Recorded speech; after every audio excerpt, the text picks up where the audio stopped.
नमस्तस्ते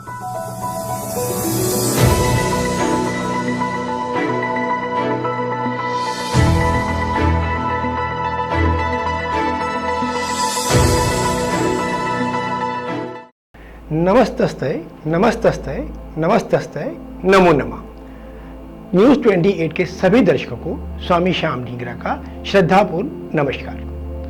दर्शकों, हम जैसे कि सदैव आपके साथ ज्योतिष, अध्यात्म और शास्त्रों के बारे में ज्ञान की चर्चा करते हैं, आज हम आपके साथ मंगल ग्रह और कुंडली के अंदर जातक पर मंगल के प्रभाव के बारे में चर्चा करेंगे। जब भी किसी बच्चे का जन्म होता है और उसकी कुंडली बनाई जाती है, जैसे ही पंडित जी बताते हैं कि बच्चा मंगली है, आमतौर पर उसके अभिभावकों के चेहरे पर हवाइयाँ उड़नी शुरू हो जाती है और एक ऐसा डर का माहौल सा बन जाता है कि बच्चा मंगली ना हो गया, शायद कोई अनिष्ट हो गया।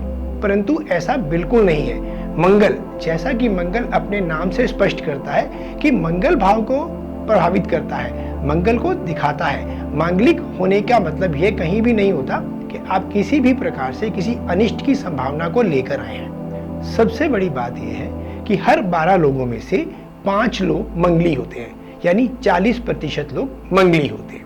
अब कुंडली में यह देखकर कैसे पता चलता है कि जातक मंगली है या नहीं, उसके लिए हम उसकी लगन कुंडली को देखते हैं। यदि लगन कुंडली के पहले भाव में, चौथे भाव में, 7वें भाव में, 8वें भाव में या 12वें भाव में मंगल देव विराजमान है तो वह जातक मंगली कहलाता है।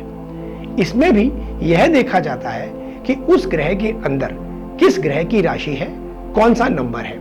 यदि उसके अंदर मंगल देव उच्च के हों, मंगल देव नीच के हों, मंगल देव मित्र की राशि में हो या स्वयं राशि में हो, तो उसमें मंगल का प्रभाव सदैव उसके रूप के अनुसार होता है। उच्च का होने की स्थिति में मंगल अपना प्रभाव पूर्ण रूप से सकारात्मक देते हैं और शुभ लाभ देते हैं। मित्र की राशि होने में उसका कष्ट ऐसा कुछ कष्ट नहीं होता है, परंतु यह है कि जीवन में सफलता में उसे कड़ा परिश्रम करना पड़ता है। नीच की राशि में होने में यह जरूर लाभकारी नहीं होता और हानिकारक हो सकता है। उस स्थिति के अंदर जातक झूठ बोलने वाला होता है, शाकाहार के बदले मांसाहार खाने वाला होता है, नशा करने का आदी होता है, गुस्से वाला होता है, चिड़चिड़ा होता है।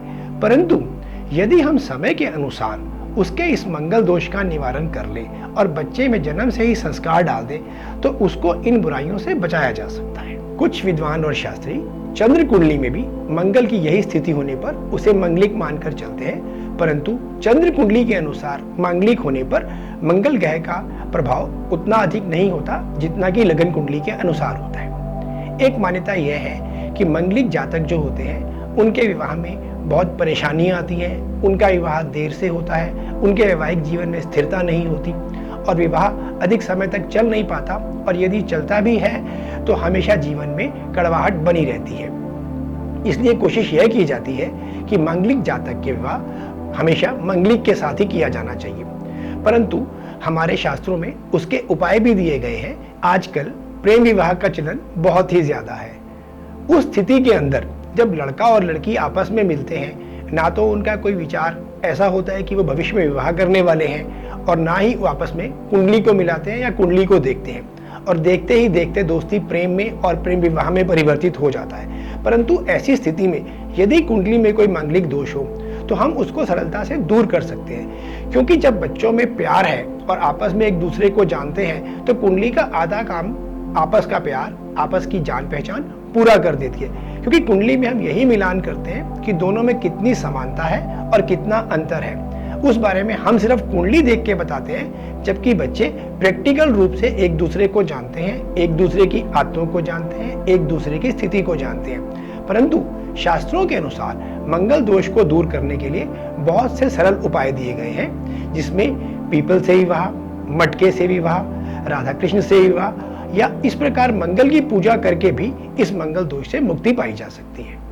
दर्शकों, यदि आपको लगता है कि आपके जीवन में, आपके मित्रों में, आपके परिवार में कोई भी ऐसा व्यक्ति है जो मांगलिक है, या आपको नहीं पता कि वह मांगलिक है और उसके जीवन में आपको ऐसे विचार और लक्षण दिखाई देते हैं जिनका मैंने अभी वर्णन किया है, जिनसे उनका वैवाहिक जीवन, निजी जीवन, व्यापारिक जीवन कष्ट में हो रहा है तो उसके लिए आप हमारे चैनल के द्वारा अपने प्रश्नों को पूछ सकते हैं और अपनी समस्याओं का निवारण कर सकते हैं और मंगल दोष से मुक्ति पा सकते हैं। उसके लिए आप नीचे दिए गए नंबरों पर अपने प्रश्न और अपनी जिज्ञासाओं को व्हाट्सएप कर सकते हैं। हम इसी चैनल पर आपकी जिज्ञासाओं को शांत करके आपकी समस्याओं का हल करने का पूर्ण प्रयास करेंगे।